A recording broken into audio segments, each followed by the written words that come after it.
Good morning, you're watching New Day, all the news you need and more. Nadine Lustre is an accomplished actress and singer, but not everyone knows she's an environmentalist. Nadine is working with several organizations, and some of her advocacies, from taking care of the forest to conserving our oceans and coastal communities. I got to speak with Nadine, and she told me all about her environmental advocacy and what we can do to fight climate change. I'm working with a couple of organizations.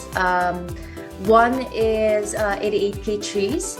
It aims to reforest the Nyang forest in Zambales, because as you know, in Zambales, there's an area there that's around volcano, so land is barren, nothing is really growing, and it's really a struggle for the Aita tribe of Nyang to survive around the area. Mad Travel and For the Future and BU10, which is a brand that I'm working with, they're working together to help reforest this area. And so currently, I'm really happy to announce that currently we have raised a lot of funds. We had 88K Trees on just recently, and I think you guys are at halfway or more than halfway, and really your involvement has really sort of pushed the agenda forward and really brought a lot of focus and light to this particular cause. Any other projects that you want to talk about? Yep, so I'm also an ambassador, bago lang, just recently. I'm also an ambassador for Sea Movement, which Sea Movement meaning Siargao Environmental Awareness Movement. It's a local NGO. It's from Siargao. So it aims naman to spread awareness on the seas of Siargao for the protection. And currently, I'm not sure if I'm allowed to announce, but I already want to announce it because it's up and coming. So we have a project which you can adopt a marine protected area in Siargao. So we'll be announcing more information on that, but I'm really excited to give everyone a bit of information about that. It's one thing that we've been working on. Siargao, let's talk about it. It holds such a special place in your heart. Late last year, it was battered badly by Typhoon Odette, and you've been helping people there get back on their feet. You've been so visible on the ground. You're using your voice to speak out about the situation of typhoon victims. Let's talk about that, Nadine. Yeah, I mean, Typhoon Odette hit Siargao really hard. I mean, it's the first landfall of the typhoon, so you can imagine how bad it hit the island. I was there right after the typhoon. I wasn't there during the typhoon. I was here in Manila, but after 4 days or so, I had to fly in there just to make sure that my family and my friends are okay. And I mean, it was pretty bad. It's really heartbreaking. The first time I was there after the typhoon, my heart broke into so many pieces, just because when you go there, Siargao is such a beautiful island, but after the typhoon, it's just completely destroyed. You see a lot of homes are gone. You don't see the roofs anymore. Trees are snapped, not even like fall down, but they're snapped because of the intensity of the wind.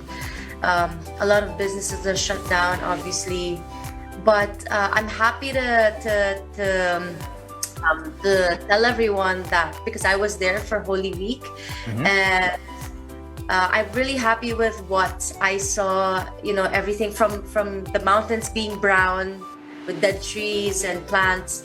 Now it's starting to get slowly getting back to normal. All the mountains are green again. There's so many plants growing. I mean, it doesn't really. There's still a lot of things that are destroyed. A lot of trees, especially coconut trees that are destroyed. So it'll take a while before the island completely recovers. Definitely, it's not going to be the same as before, but I'm very hopeful. And it's nice to see that all of the locals are helping each other out, and the community is really, they're really solid. If there was a wish list of sorts that you could sort of, check the boxes off, what else needs to be done? What do you think people can contribute to helping things recover a little quicker out in Siargao? I do want to commend everyone who helped out during like after the storm, all the volunteers, all the nurses, everyone who has donated. I mean, thank you so much for helping out. I guess if I do have a wish list, it's to educate and to, just to give awareness to all of these people, because Siargao is such a beautiful island, and it's such a shame if the environment is just gonna be destroyed. Siargao is really known for that. It's known for the beautiful beaches, the mountains. Like there are spots there, the waterfalls, caves. It's really, when you think of Siargao, you really think of the surroundings, the environment, and I wish that we could, I guess, educate. Well, not just in Siargao, but with the whole world and like the whole country, because I noticed that I guess the environment is the last thing, or it's the last thing that people think about. They're not really very conscious about